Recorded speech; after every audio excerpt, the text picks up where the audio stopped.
honourable member for Higgins. Thank you, Mr Deputy Speaker. I rise to speak on the motion put forward by the member for Franklin.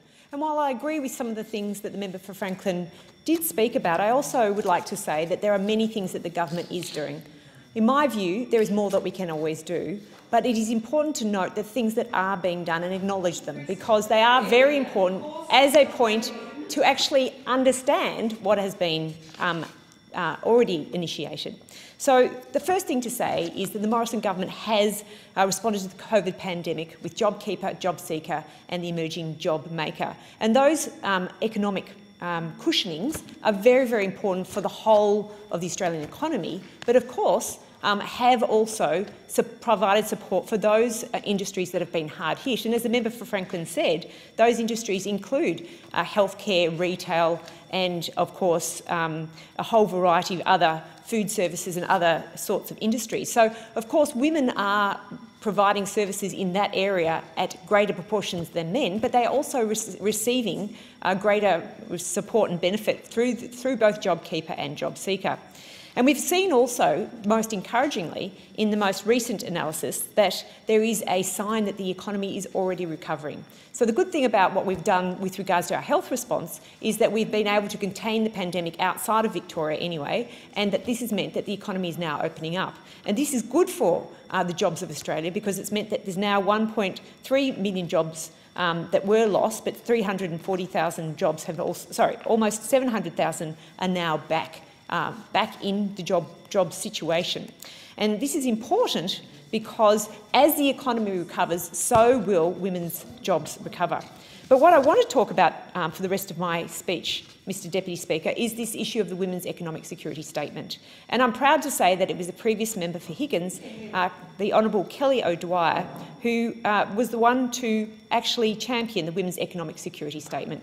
And we understand as a government that women have been joining the workforce in greater numbers. But we also understand that our economy does well when women join in greater numbers. And one of the key planks of the Women's Economic Security Statement was increasing workforce participation. And Minister O'Dwyer oversaw the highest proportion of women in the workforce under her leadership. She's also worked very hard to ensure increased earning potential and economic independence. And this statement highlights the challenges and barriers faced by women trying to achieve secure economic parity with men. The statement includes $158.3 million of practical and tangible initiatives to provide economic security for women and girls, and this will be refreshed later this year. One of the initiatives in this economic statement is the Academy for Enterprising Girls, an initiative that encourages women and girls to participate in STEM, a topic which is very close to my heart. To ensure economic security for women and girls of tomorrow, we need to educate them for the jobs of the future today. And that starts with being aware of the jobs that are going to become greater in number going forward, so that we can be ready to rebound after the COVID pandemic to make sure we're ready for the jobs of the future. The statement builds on and will work in tandem with existing government programs that benefit women and helps them at every stage of both their careers and their family. And this is just a number of those. The Parents Next program, which helps parents build for re-entering the workforce after having children by helping them identify educational and career pathways. The Career Revive pilot, which will assist and support businesses to employ women after a career break. We all know women who have taken time out and have trouble getting back into the workforce, having the confidence and the skills to do so. The Mid-Career Checkpoint program, which will support 40,000 Australian women who are between the ages of 30 and 45 who are looking to return to the workforce. These are tangible, practical initiatives that are aimed at helping get women into the workforce, particularly understanding their workforce participation issues around being primary carers. But further than that, we also understand that women have struggled with the financial peaks and troughs of a woman's working life. And as such, we have introduced the low-income superannuation tax offset, which will benefit over 1.9 million women and has done since July 2017.